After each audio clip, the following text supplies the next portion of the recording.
خدا کی پہلی عبادت اس کی معرفت ہے اور معرفت کی بنیاد اس کو یکتا ماننا ہے۔ نظام توحید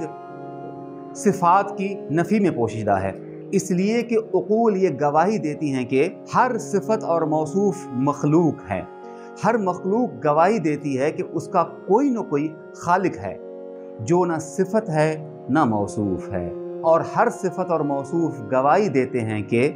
وہ دو چیزیں ہیں جو ایک دوسرے سے متصل ہیں، اور یہ اتصال حادث ہونے کی گواہی ہے اور حادث ہونا ازلی نہ ہونے کی گواہی ہے، کیونکہ حدوث اور ازل ایک دوسرے کے ساتھ جمع نہیں ہو سکتے۔ جس نے خدا کو تشبیہ سے پہچانا اس نے دراصل خدا کو پہچانا ہی نہیں، اور جو خدا کی ذات کی کنہ کے درپے ہوا اس نے خدا کو یکتا مانا ہی نہیں، اور جو خدا کے لیے مثال کا قائل ہوا اس کی حقیقت تک رسائی نہیں، اور جو خدا کے لیے انتہا کا قائل ہوا وہ اس پر ایمان لایا ہی نہیں، اور خدا کی طرف نہیں جا رہا ہے جو خدا کی طرف اشارہ کرتا ہے، اور جو اس کی تشبیہ دیتا ہے اس نے خدا کا قصد ہی نہیں کیا، اور جو خدا کے لیے اجزاء کو مانتا ہے وہ اس کے سامنے جھکا ہی نہیں، اور جو اپنے خیال میں خدا کو لائے اس نے خدا کو چاہا ہی نہیں۔ ہر چیز جس کی ذات پہچانی جا سکتی ہو وہ مخلوق ہے، اور جو دوسرے کے سہارے پر قائم ہو وہ معلول ہے۔ مخلوق کے ذریعے اس کے وجود کا استدلال کیا جاتا ہے، اور عقول کے ذریعے اس کی معرفت تک پہنچا جا سکتا ہے، اور اس کی حجت فطرت سے ثابت ہوتی ہے۔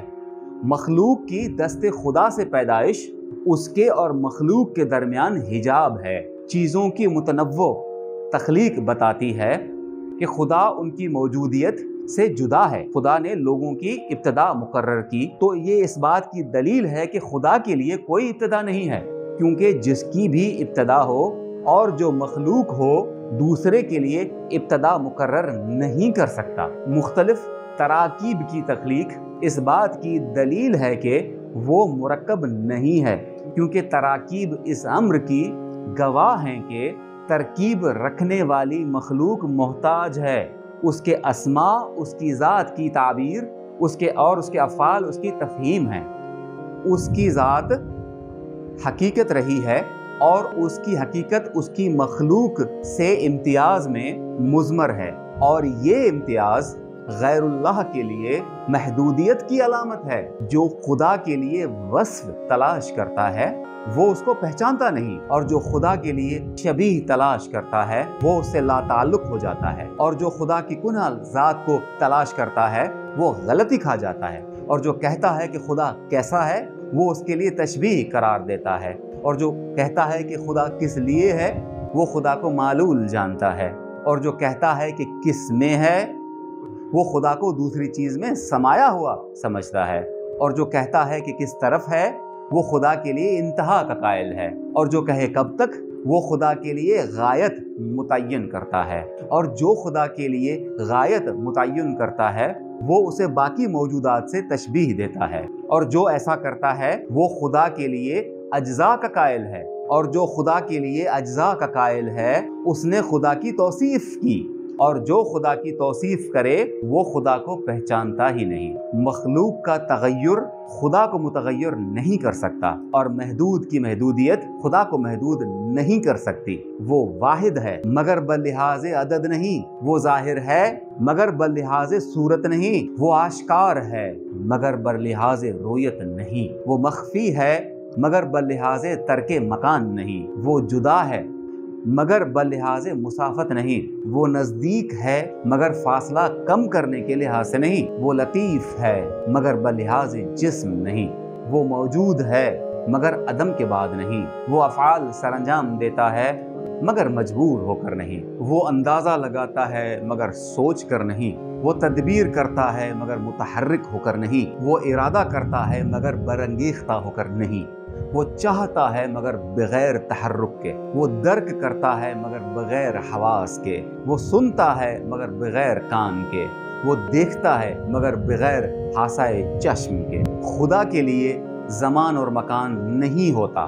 غفلتیں اس پر طاری نہیں ہوتی، صفات اس کو محدود نہیں کر سکتی اور وسائل اس کو مقید نہیں کر سکتے۔ اس کی ہستی زمانوں سے پہلے تھی، اس کا وجود عدم سے پہلے تھا، اس کی ازلیت ابتدا سے پہلے تھی۔ اس نے حواس کو احساس کی صلاحیت دے کر بتایا کہ وہ خود وسائل احساس نہیں رکھتا، جواہر کو ظاہر کر کے ثابت کیا کہ وہ جوہر نہیں، اور متضاد اشیاء بنا کر بتایا کہ اس کی ضد نہیں، اور موجودات کو ترکیب دے کر بتایا کہ اس میں اجزاء نہیں۔ نور کو ظلمت کا،